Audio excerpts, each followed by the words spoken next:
Hi, I'm Hannah Sharp, and welcome to One Final Twist, a wonderful podcast about books.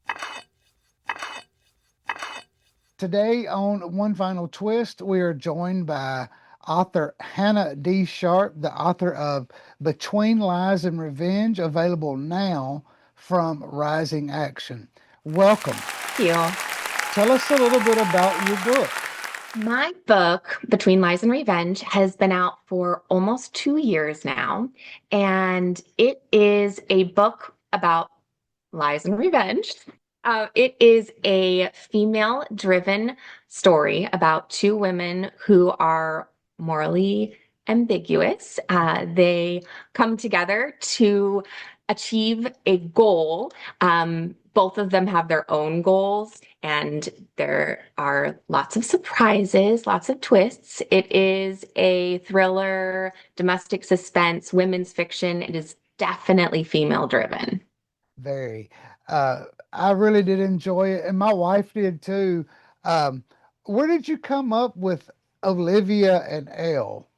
That is a great question. Elle, Elle came to me really strong. My characters, they come to me and they start telling me their stories. They're like little voices in my head. Elle was a very strong character from the beginning. She came to me one night and stayed with me, and I knew that I needed to write her story.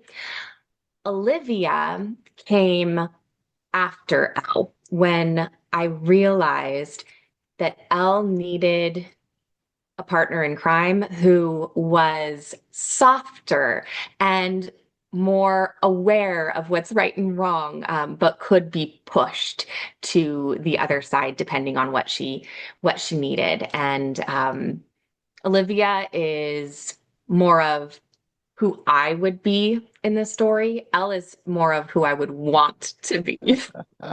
And so they are like my angel, my devil on the shoulder.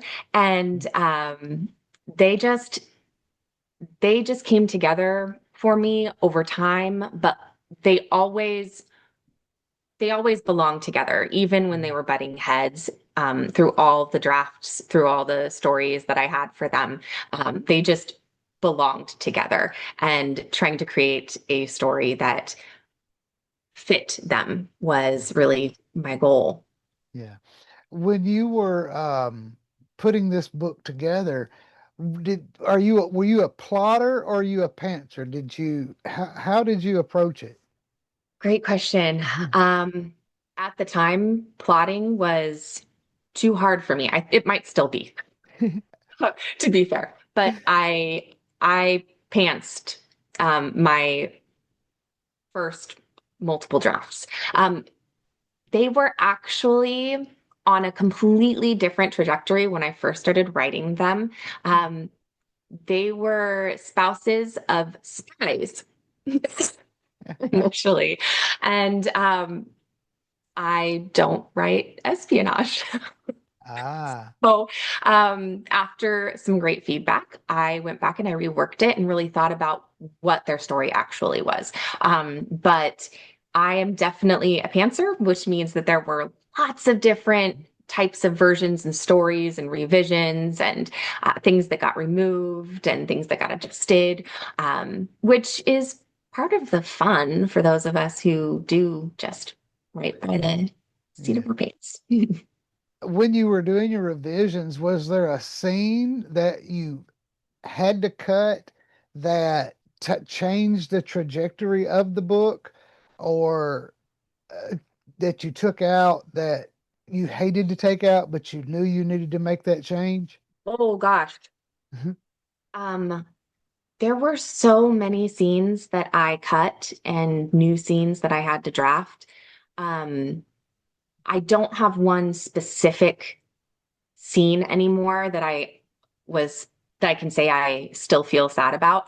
Yeah. I had thoughts each time about how sad it could be, but how beneficial it might be. And I would have to sit with editor feedback and think about, is this something that I'm willing to give up? And almost every time it was, yes, I could do this. I can give it up. I want whatever is best for the book. But I think that the biggest thing that happened with the scenes of the book, um, I call it a surprise edit.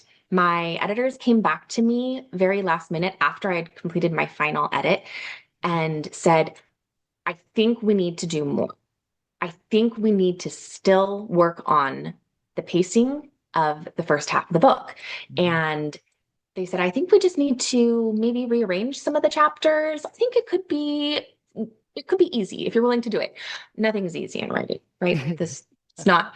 Um, but I had a good writing friend, Bonnie Jo Pearson, shout out to her. She was amazing. She had not read any of my drafts yet. She had been planning on waiting to read it after it came out, but I needed her. And so she came with fresh eyes, which was good because I really needed fresh eyes.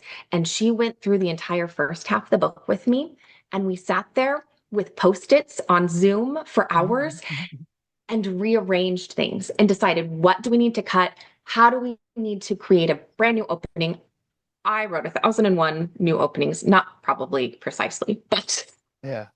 um, I kept trying until we settled on this final version. And rearranging that entire first half of the book changed everything. But it was huge.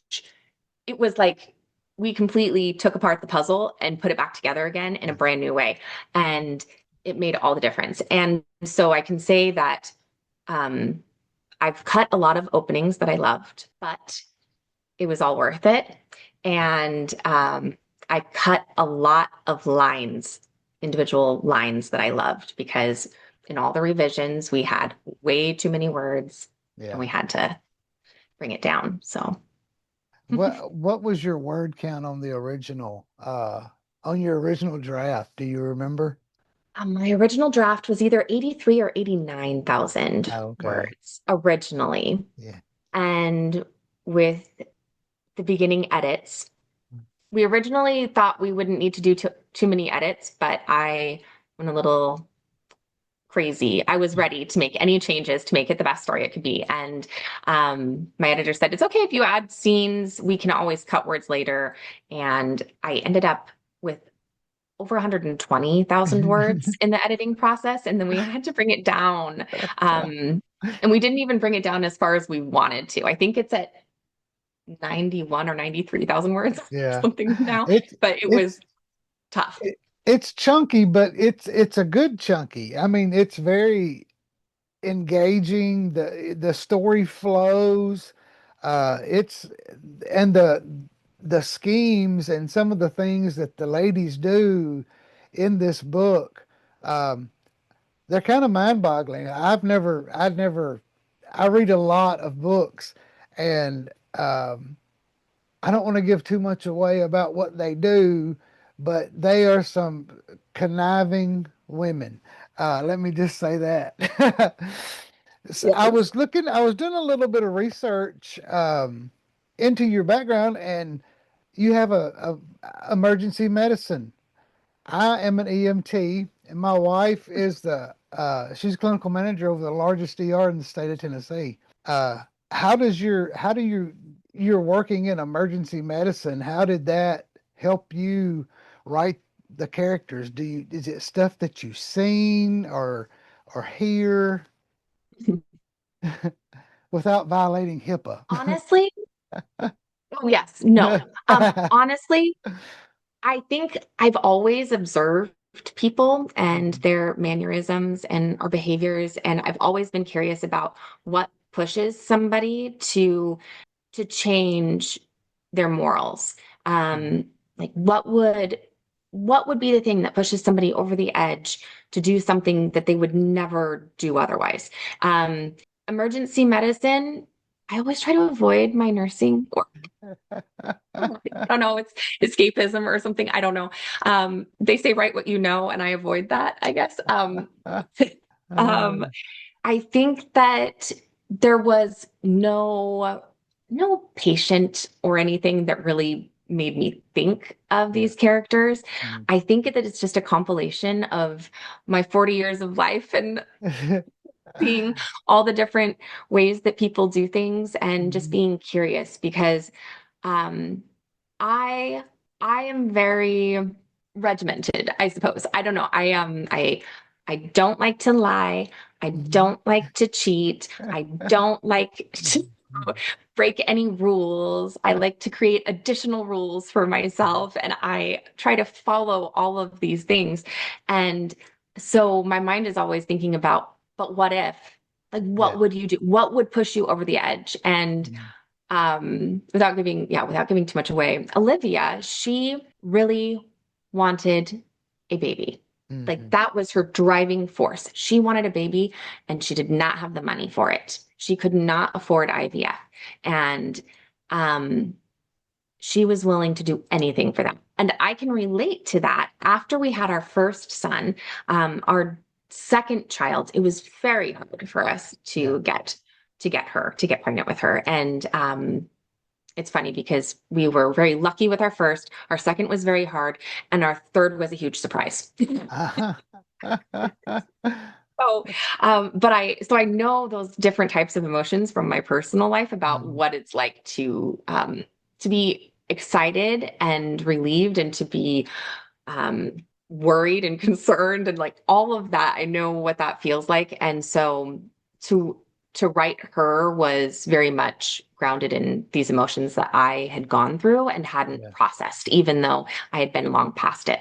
Um, and my my other character, Elle, her mindset, I feel like it was a lot of me trying to wrap my head around my older brother and Mhm. some of the thoughts that he has and why he does the things that he does and why he can shut his mind off and be like, I don't care what happens. I'm just going to do it.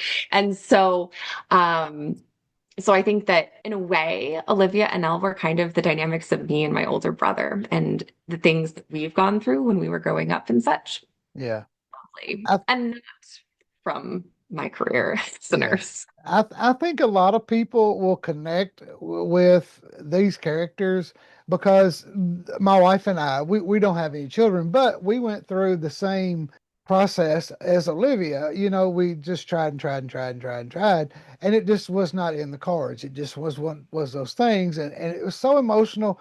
We can talk about it now because it was, you know, 15 plus years ago that we did that. And we're both way too old now to have kids.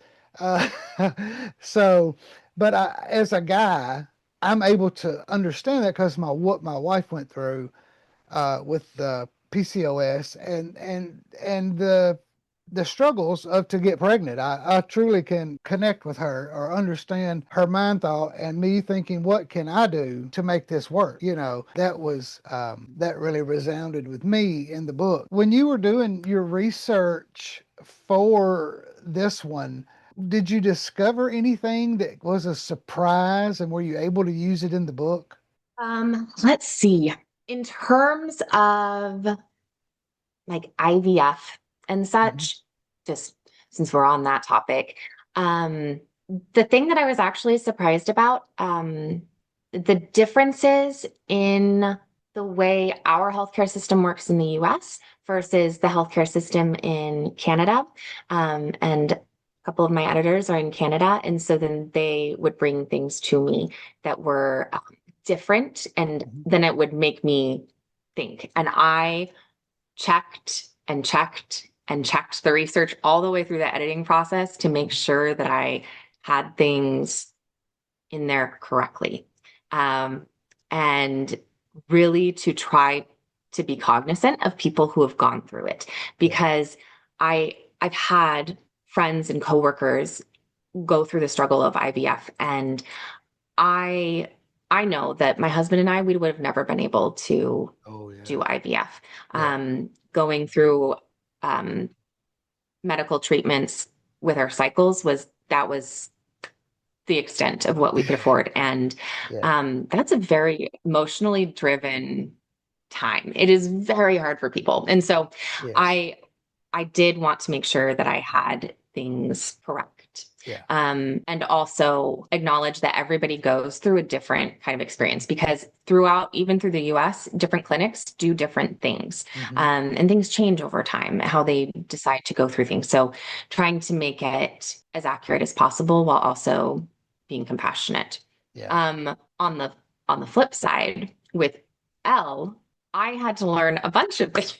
I had to learn a bunch of things about her. Um, I do not tumble rocks. I do not know much about um, gems and metals. And if I were to look at a stone, I could not tell you if it was real or not.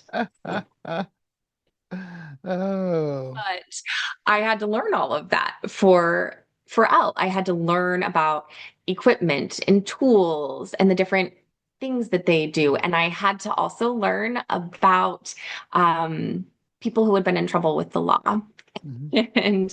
and what the different levels of oh gosh, what is it called? The different types of crimes that can be committed. I had Yes. to Yeah. learn about that, which is always, I don't know, it's beyond me, I guess, because I never really thought about it. My one of my younger brothers, um, and I think my sister too, they both caught me in like discussing or writing different things where I would say jail or prison in the wrong context. And they'd be like, Ah. nope, you flipped it again. So that was quite the learning experience with Elle trying to really learn the things that Yeah. she has experience in. She else something else. I'll just leave it at that. How long did it take you She's to very unlikable.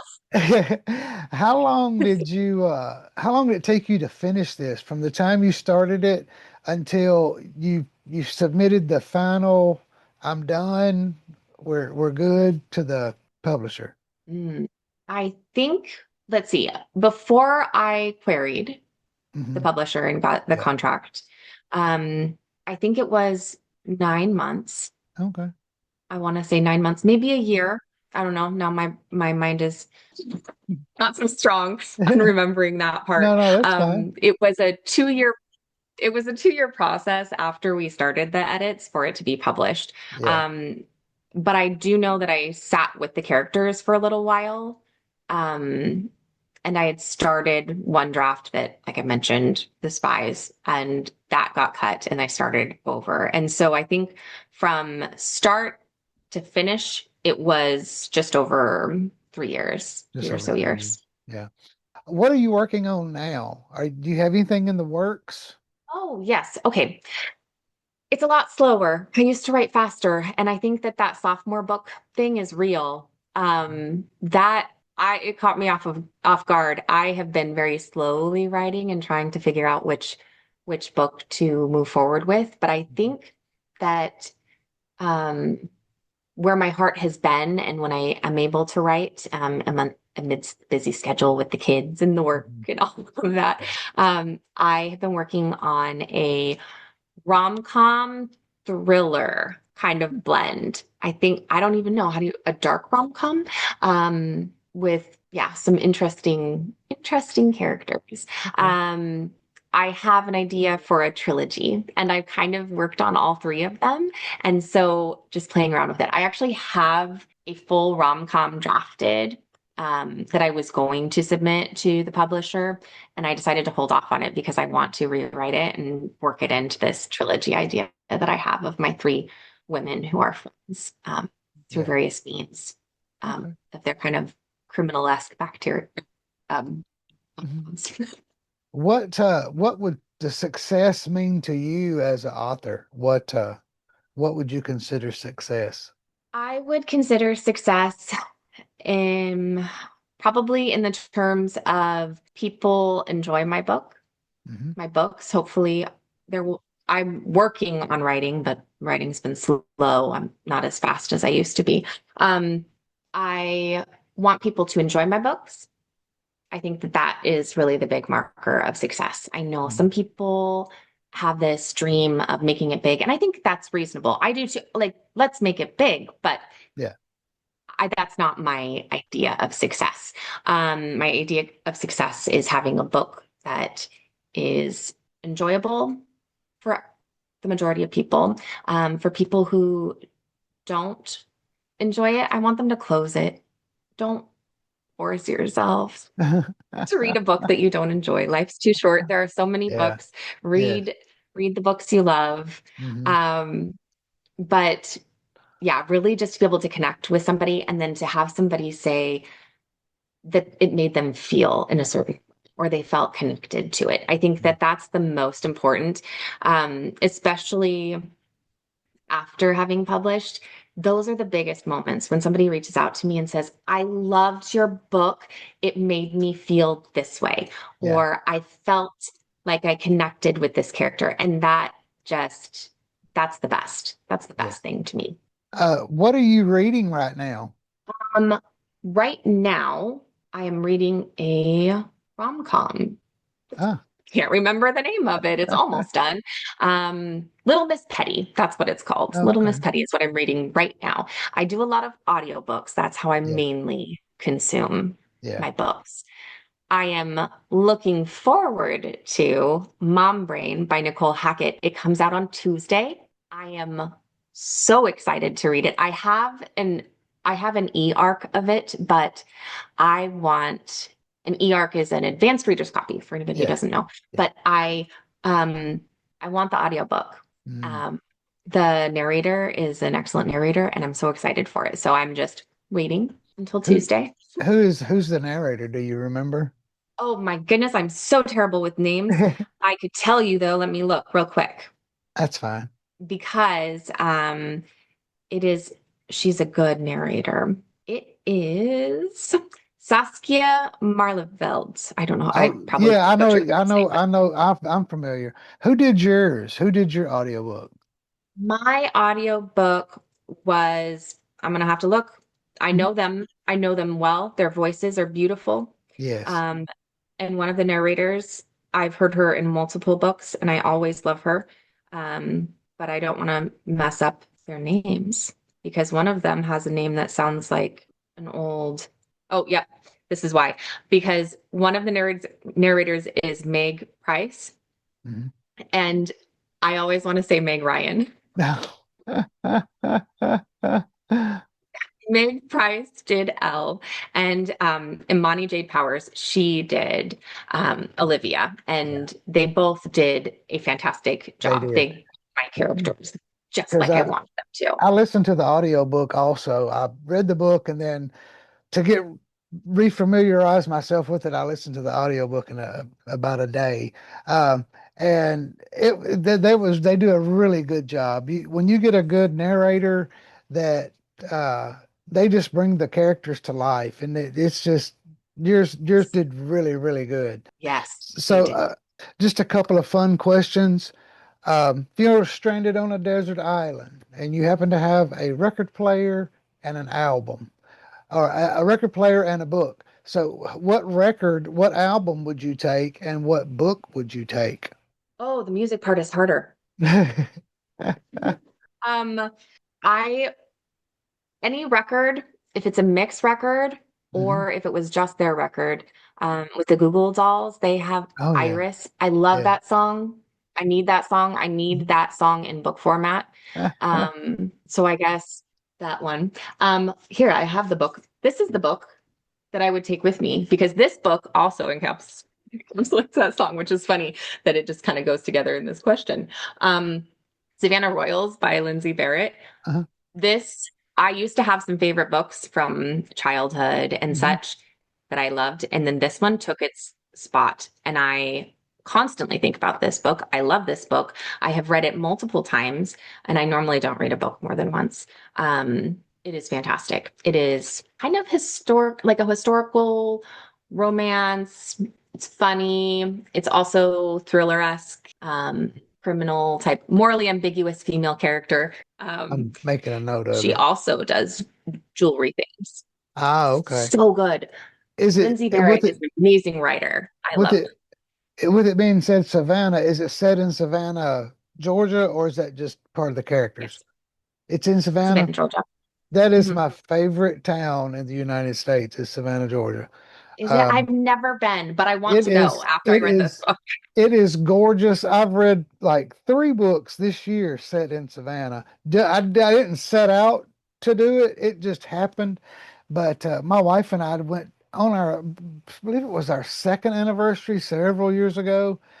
We spent a week in Savannah, stayed at a B&B. Man, because back then there was no hotels. There was like one hotel, and you have all those squares and all the parks, all the malls. Bonaventure Cemetery is just unreal. It's just one of the most beautiful cemeteries in the country that I've ever seen. It's right on the river. But yeah, it's something.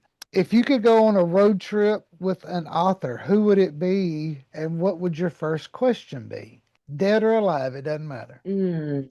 Oh man, that is a great question. Um, I think that, oh gosh, um, this one's hard.